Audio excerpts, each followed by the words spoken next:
Selamat sejahtera kepada semua sahabat setia. Pada permulaan rancangan kita hari ini, saya ingin mengajak Anda melakukan sesuatu. Ambil telepon bimbit Anda.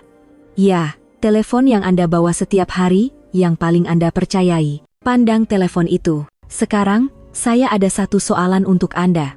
Jawablah dengan jujur pada diri sendiri. Adakah Anda benar-benar mengenalinya? Kita gunakannya untuk membuat panggilan video dengan anak-anak. Gunakannya untuk memantau pasaran saham. Gunakannya untuk menghantar gambar ucapan selamat pagi kepada kawan-kawan dalam WhatsApp. Kita rasa ia sangat mudah, pembantu yang hebat dalam hidup kita. Tetapi, pernahkah Anda terfikir, ia mungkin mempunyai satu lagi identiti? Satu identiti yang kita langsung tidak tahu, malah tidak pernah kita persetujui. Identiti itu ialah pengintip di dalam rumah Anda sendiri, yang paling mengenali segala rahasia Anda. Mungkin Anda rasa apa yang saya katakan ini keterlaluan. Baiklah, biar saya ceritakan beberapa kejadian benar yang berlaku di sekeliling kita. Saya ada seorang kawan. Baru-baru ini, istrinya kurang sihat dan pergi berjumpa dokter. Siasatan awal mengesyaki ada masalah dengan tiroid dan perlu menjalani pemeriksaan lanjut. Pasangan suami istri ini sangat risau. Malam itu, mereka berbual di rumah tentang perkara ini, membincangkan apa langkah seterusnya. Saudara-saudari, mereka hanya berbual mulut sahaja. Langsung tidak menggunakan telepon untuk mencari sebarang maklumat di internet. Dan tahu tak apa yang menakutkan berlaku? Keesokan paginya, telepon bimbit istrinya mula memaparkan pelbagai iklan tentang tiroid, nodul, dan produk kesehatan endokrin. Anda rasa ini kebetulan? Satu lagi contoh. Seorang pakcik yang saya kenali, sedang merancang percutian ke Langkawi bersama anak perempuannya di rumah. Sama juga. Mereka hanya berbual tentang hasrat untuk ke Langkawi, ingin menyewa homestay, dan menyewa kereta. Tak sampai setengah jam, semua aplikasi pelancongan dan laman web tempahan penginapan di telepon anak perempuannya, semuanya mula mempromosikan package percutian ke Langkawi. Sahabat-sahabat sekalian, ini bukan lagi satu kebetulan. Ini adalah sejenis pengawasan digital zaman modern. Setiap kata-kata dan perbuatan kita, kegemaran kita, kerisauan kita, kemana kita pergi, malah keadaan kesehatan kita yang paling pribadi, semuanya direkodkan oleh telepon ini sedikit demi sedikit, tanpa kita sadari. Kemudian, data ini dibungkus dan dijual seperti barangan kepada syarikat-syarikat yang langsung kita tidak kenali. Apa yang lebih menakutkan? Bagaimana jika data ini bukan sahaja dijual kepada pengiklan yang mahu mengaut keuntungan daripada Anda, tetapi jatuh ke tangan sindiket penipuan yang sentiasa mengintai peluang? Mereka tahu apa yang Anda risaukan baru-baru ini. Mereka tahu di mana uang Anda disimpan. Mereka tahu keadaan keluarga Anda. Dengan maklumat ini, mereka boleh merangkai satu penipuan yang direka khas untuk Anda, yang Anda langsung tidak dapat bezakan. Kita generasi ini bersusah payah sepanjang hayat. Apa yang paling kita utamakan adalah untuk hidup dengan aman dan tentram. Kita pernah berwaspada dengan pencuri, kita berwaspada dengan perompak. Tetapi kita tidak pernah terfikir, lubang keselamatan terbesar sebenarnya adalah kawan baik yang kita beli dengan duit sendiri dan simpan di dalam poket ini. Terutamanya kepada rakan-rakan kita yang lebih berusia. Bila beli telepon, apa sahaja tetapan yang diberi, begitulah kita gunakannya. Ini samalah seperti kita membuat beberapa salinan kunci rumah kita dan mengedarkannya sewenang-wenangnya kepada orang yang tidak dikenali di jalanan. Baiklah, sahabat sekalian, dengar sampai di sini. Jangan cemas dan jangan panik dahulu. Jangan juga marah pada telepon Anda, tarik nafas dalam-dalam. Apa yang saya ceritakan tadi kedengaran menakutkan, tetapi ini bukanlah hari kiamat. Berita baiknya ialah, di sebalik semua ini, selalunya bukanlah angkara penggodam yang hebat. 90% punca masalah datangnya daripada beberapa Swiss di dalam telepon yang kita tidak pernah pedulikan, yang telah pun diaktifkan secara lalai dari kilang. Ia sama seperti bila kita beli rumah baru. Pemaju akan sediakan banyak perkakas elektrik. Tetapi ada sesetengah Swiss, kita langsung tak tahu apa fungsinya, jadi kita biarkan sahaja ia terpasang, membazir elektrik. Prinsip yang sama berlaku pada telepon bimbit. Hari ini, kembara sejagat akan bertindak seperti seorang sifu atau pakar elektrik dan pipe yang berpengalaman, membawa Anda semua memeriksa pendawaian telepon kita. Dengan 4 langkah yang paling penting dan paling mudah, kita akan tutup satu persatu injap yang bocor dan Swiss yang membazirkan kuasa ini. Anda tidak perlu faham bahasa Inggris, tidak perlu faham teknologi yang rumit. Asalkan Anda boleh membaca, mata Anda jelas, ikut sahaja langkah demi langkah yang saya tunjukkan. Saya jamin Anda pasti boleh melakukannya. Marilah kita bersama-sama mengambil alih semula kuasa ke atas telepon bimbit kita daripada syarikat-syarikat besar itu. Setuju? Langkah pertama. Musnahkan MyCat digital telepon Anda. Baiklah, kita mulakan secara rasmi. Sebelum kita bertindak, biar saya gunakan satu analogi mudah supaya Anda paham mengapa langkah pertama ini perlu dilakukan. Setiap daripada kita mempunyai kad pengenalan, bukan? Dengan MyCat, kemana sahaja Anda pergi, sama ada pejabat kerajaan atau bank, mereka tahu siapa Anda. Telepon bimbit juga sama. Di dunia siber, ia juga mempunyai sekeping MyCat digital yang unik. Nama rasminya ialah ID iklan, Advertising ID. Apa sahaja maklumat yang Anda cari, video apa yang Anda tonton, di mana Anda makan, semua aktiviti ini akan direkodkan di bawah MyCat digital ini. Syarikat-syarikat pengiklanan bergantung pada penyejakan kad inilah untuk mengikuti Anda seperti bayang-bayang, mengetahui cita rasa Anda dengan tepat, dan kemudian menyuapkan iklan yang Anda tidak pernah terfikirkan. Jadi, perkara pertama yang perlu kita lakukan adalah menangkap kepala penjenayah. Terus musnahkan dan hapuskan kad pengenalan ini. Tanpa kad ini, sebahagian besar aktiviti Anda di internet akan menjadi seperti orang biasa tanpa nama pada pandangan mereka. Semestinya, ia akan menjadi lebih sukar bagi mereka untuk menjejaki Anda lagi. Sekarang, sila ambil telepon Anda, kita lakukannya bersama-sama. Jika Anda menggunakan telepon Android seperti Samsung, Oppo, Xiaomi, Vivo, pertama sekali, cari ikon gear di screen utama Anda yang bernama settings atau tetapan. Tekan padanya. Selepas masuk, screen akan memaparkan banyak pilihan. Jangan tergesa-gesa. Scroll ke bawah perlahan-lahan dan cari pilihan bernama Google. Biasanya ia mempunyai logo G berwarna-warni, sangat mudah dikenali. Tekan padanya.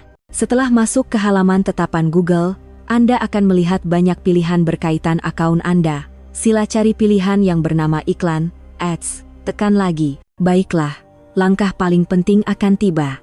Di halaman iklan, Anda akan nampak dua baris ayat dengan jelas, satu ialah tetapkan semula ID iklan, reset advertising ID, dan satu lagi ialah padamkan ID iklan, delete advertising ID. Sila tekan tetapkan semula dahulu, kemudian tekan padamkan. Apabila Anda menekan padamkan ID iklan, sistem akan memaparkan satu tetingkap bertanya sama ada Anda pasti? Jangan ragu-ragu, dengan beraninya, tekan sahkan. Jika Anda menggunakan iPhone, Apple, langkahnya lebih mudah. Sama juga, cari ikon gear settings atau tetapan dan tekan. Kemudian, scroll ke bawah perlahan-lahan dan cari pilihan bernama privasi, keselamatan, privasi, security, masuk ke dalamnya. Selepas itu, Anda sepatutnya nampak pilihan bernama penjejakan, tracking.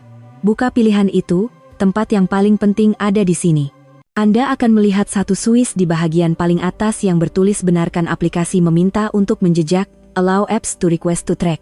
Lihat, secara lalai ia sentiasa terbuka. Tanpa teragak-agak, sila tutup switch hijau ini. Biarkan ia menjadi kelabu. Tahniah, sampai di sini, Anda seolah-olah telah menyembunyikan separuh daripada diri Anda di internet. Langkah ini adalah yang paling berkesan dan paling asas di antara semua tetapan. Selepas ini, tidak akan mudah lagi bagi syarikat-syarikat pengiklanan untuk membaca pikiran Anda.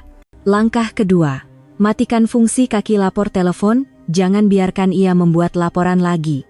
Selepas selesai dengan kad pengenalan, seterusnya kita akan uruskan satu fungsi dalam telepon yang pandai berpura-pura baik. Fungsi ini akan memberitahu Anda.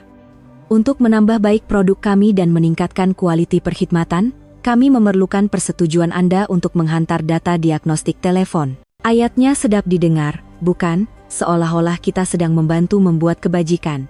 Tetapi, coba pikirkan, apa itu data diagnostik?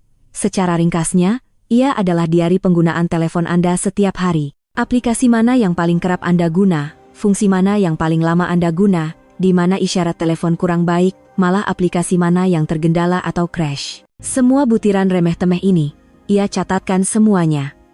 Kemudian, semasa Anda mengecas telepon dan bersambung ke internet, ia membungkus data ini dan secara senyap-senyap menghantarnya kembali ke kilang Apple atau Google. Kita adalah pengguna yang membayar untuk telepon, bukannya penguji produk percuma untuk syarikat mereka. Tabiat penggunaan kita adalah privasi kita sendiri, tidak perlu dikongsi dengan mereka. Jadi, fungsi kaki lapor yang suka mengadu ini, kita mesti matikannya. Rakan-rakan pengguna Android, sila ikut saya. Sama juga, kembali ke tetapan telepon. Kali ini, sila cari pilihan keselamatan, privasi, security, privasi, dan tekan. Di dalamnya, cari lagi pilihan seperti tetapan privasi lain, other privacy settings, atau yang seumpamanya. Nama mungkin sedikit berbeza mengikut jenama telepon, tetapi kata kuncinya ialah privasi. Tekan masuk dan Anda akan nampak pilihan seperti hantar data diagnostik, program pengalaman pengguna, atau perkhidmatan personal. Biasanya, ia diaktifkan secara lalai. Jangan segan-segan, matikan kesemuanya. Rakan-rakan pengguna iPhone, lihat sini. Sama juga, kita kembali ke tetapan, privasi, keselamatan. Kali ini, sila scroll terus ke bagian paling bawah halaman. Anda akan nampak pilihan bernama Analytics, penambahbaikan, Analytics, Improvements. Tekan masuk dan Anda akan terkejut melihat senarai Swiss yang panjang. Seperti kongsi Analytics iPhone, tambah baik Siri, imlaan, tambah baik keselamatan, dan sebagainya. Nasihat saya, jangan ragu-ragu, matikan ke semua Swiss dalam senarai ini dari atas ke bawah, jangan tinggalkan satu pun. Yakinlah, mematikan semua ini langsung tidak akan menjejaskan penggunaan normal telepon Anda. Fungsi panggilan, internet, dan mengambil gambar semuanya masih ada. Tetapi Anda telah berjaya menutup satu saluran kebocoran privasi yang sangat penting, menjadikan telepon Anda lebih senyap dan tidak lagi banyak mulut. Langkah ketiga, kawal mata, telinga, dan kaki telepon Anda. Bukan semua orang boleh menggunakannya. Kita sudah selesaikan kad pengenalan dan menyuruh telepon berhenti membuat laporan. Langkah seterusnya ini paling berkaitan dengan kehidupan harian kita. Kita akan periksa aplikasi mana di dalam telepon yang mempunyai hak untuk menggunakan mata kamera, telinga mikrofon, dan kaki, fungsi lokasi telepon Anda. Ini umpama di rumah kita. Bukan semua bilik dibuka untuk tetamu, bukan. Ruang tamu boleh, tetapi bilik tidur atau bilik bacaan yang lebih pribadi, pastinya tidak boleh membiarkan orang asing masuk sesuka hati. Aplikasi juga sama. Semasa kita memasang aplikasi baru, untuk memudahkan, selalunya apa sahaja kebenaran yang diminta, kita terus tekan setuju. Akibatnya, banyak situasi di mana aplikasi diberi kebenaran yang melampaui batas. Saya beri contoh paling mudah. Anda muat turun aplikasi resepi. Ia meminta kebenaran internet, itu munasabah. Tetapi jika pada masa yang sama ia meminta untuk membaca senarai kenalan Anda, ini sangat mencurigakan. Untuk apa aplikasi resepi perlukan nomor telepon kawan-kawan saya? Pelik, kan? Jadi, kita perlu melakukan gotong royong secara berkala, mengambil semula semua kebenaran yang tidak sepatutnya. Tidak kira Anda menggunakan Android atau iPhone, caranya lebih kurang sama. Sila pergi ke tetapan, privasi atau pengurus kebenaran, permission manager. Setelah masuk, jangan periksa satu persatu aplikasi, itu terlalu penat. Sebaliknya, periksa mengikut jenis kebenaran. Mula-mula, tekan pada mikrofon. Sistem akan menyenaraikan semua aplikasi yang sedang menggunakan telinga Anda. Periksa satu persatu. Contohnya, aplikasi peta seperti Waze atau Google Maps perlukan mikrofon, itu boleh difahami untuk navigasi suara. Tetapi jika aplikasi penyuntingan gambar atau aplikasi lampu suluh juga meminta kebenaran mikrofon, apa tujuannya? Ini sangat mencurigakan. Segera matikan kebenarannya, kemudian, kembali ke halaman sebelumnya, tekan pada kamera dan gunakan kaedah yang sama untuk memeriksa semua aplikasi yang menggunakan mata Anda. Akhir sekali, dan yang paling penting, tekan pada lokasi dan periksa siapa yang boleh mengetahui keberadaan Anda. Contohnya, aplikasi cuaca perlu tahu lokasi anggaran Anda, itu munasabah. Tetapi jika aplikasi kalkulator juga mau tahu di mana Anda berada, itu langsung tidak masuk akal. Saya syorkan Anda melakukan ini setiap beberapa bulan sekali. Karena kita sering memasang aplikasi baru, dan tanpa sadar kebenaran telah dibuka semula. Jadikan ini sebagai tabiat, barulah Anda dapat memastikan mata, telinga, dan kaki telepon Anda sentiasa berada di bawah kawalan Anda sendiri. Langkah terakhir, musnahkan rahasia berbahaya di rumah secara menyeluruh. Sampai di sini, tetapan paling penting untuk hari ini hampir selesai. Langkah terakhir ini bukanlah tetapan, tetapi satu tindakan pembersihan. Kita akan bersihkan dua perkara paling berbahaya dalam galeri telepon kita. Pertama, alamat rumah Anda yang tersembunyi dalam gambar. Ini adalah satu kelemahan besar yang sering diabaikan oleh ramai orang, termasuk golongan muda. Kamera telepon zaman sekarang, semasa Anda mengambil gambar, secara otomatis akan merekodkan koordinat GPS lokasi Anda, yaitu latitude dan longitude, dan menyimpannya secara rahasia di dalam file gambar tersebut. Betapa menakutkannya ini? Anda mungkin sangka Anda hanya berkongsi gambar makan malam di rumah atau gambar bunga di balkoni dalam grup WhatsApp. Tetapi orang yang tahu caranya, hanya perlu muat turun gambar itu, menganalisisnya dengan presisian, dan mereka boleh mengetahui alamat rumah Anda dengan tepat, sehingga ke nomor rumah dan tingkat berapa. Ini samalah seperti Anda mengumumkan kepada seluruh dunia, saya tinggal di sini. Bahaya, bukan? Jadi, kita perlu segera lakukan dua perkara. Pencegahan masa depan. Buka aplikasi kamera Anda sekarang, masuk ke tetapan, settings, kamera, cari pilihan seperti tag lokasi, location text, simpan maklumat geografi atau maklumat GPS, dan matikan ia. Gambar yang Anda ambil selepas ini tidak akan lagi mempunyai masalah ini. Memperbaiki masa lalu. Untuk gambar-gambar lama, cara paling mudah ialah, jika Anda ingin menghantar gambar kepada orang lain, terutamanya yang diambil di rumah, hantarlah dalam bentuk tangkapan screenshot. File tangkapan screen tidak akan mengandungi maklumat lokasi. Perkara kedua yang perlu dibersihkan ialah gambar dokumen pribadi Anda. Saya tahu, untuk kemudahan, ramai orang menyimpan gambar MyCat, lesson memandu, malah kad kredit di dalam telepon mereka. Saudara-saudari, barang-barang ini ibarat emas di mata sindiket penipuan. Inilah sasaran utama mereka. Tetapi ramai yang tidak tahu, apabila Anda tekan padam, delete di galeri, gambar itu sebenarnya belum benar-benar dipadam. Ia hanya dibuang ke dalam satu tempat yang dipanggil tong sampah, trash. Jadi, untuk maklumat pribadi yang paling penting ini, kita mesti memusnahkannya sepenuhnya. Langkah pertama, pergi ke galeri, cari semua gambar dokumen ini, dan tekan padam. Langkah kedua dan paling penting, Anda mesti cari folder tong sampah, trash, atau baru dipadam, recently deleted, di dalam galeri Anda.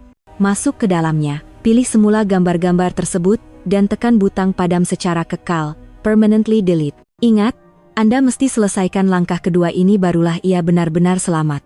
Ia seperti kita menguruskan dokumen penting, tidak cukup sekadar merenyukannya dan buang. Kita mesti gunakan mesin perinci kertas untuk memusnahkannya supaya tidak ada risiko orang lain mengutipnya kembali dan menyusunnya semula. Baiklah, sahabat-sahabat yang saya kasihi sekalian. Perjalanan keselamatan telepon kita pada hari ini berakhir di sini. Daripada memusnahkan MyCat Digital, mematikan kaki lapor, menguruskan kebenaran, dan akhirnya membersihkan rahasia berbahaya. Adakah Anda sudah belajar keempat-empat langkah ini? Sebenarnya, Anda akan dapati bahwa melindungi privasi kita dan mengambil alih semula kuasa kita, tidaklah sukar sama sekali. Ia tidak memerlukan ilmu yang tinggi, tetapi hanya sedikit rasa ingin tahu dan kewaspadaan. Generasi kita telah belajar untuk membaca alam, belajar untuk berjimat cermat, belajar tentang adat dan budi bahasa. Semua ini adalah kebijaksanaan hidup kita yang berharga. Sekarang zaman sudah berbeza. Kita hanya perlu belajar satu lagi kemahiran kecil, yaitu bagaimana menjadi pengguna teknologi yang bijak. Ingat, telepon adalah alat untuk berkhidmat kepada kita. Kita adalah tuannya. Jangan takut padanya, sebaliknya kenalinya, dan kuasainya. Mulakan dengan 4 tetapan hari ini. Marilah kita bersama-sama berdiri teguh, menjadi insan modern yang tidak diperhambakan oleh data, dan dapat menikmati kemudahan teknologi dengan tenang.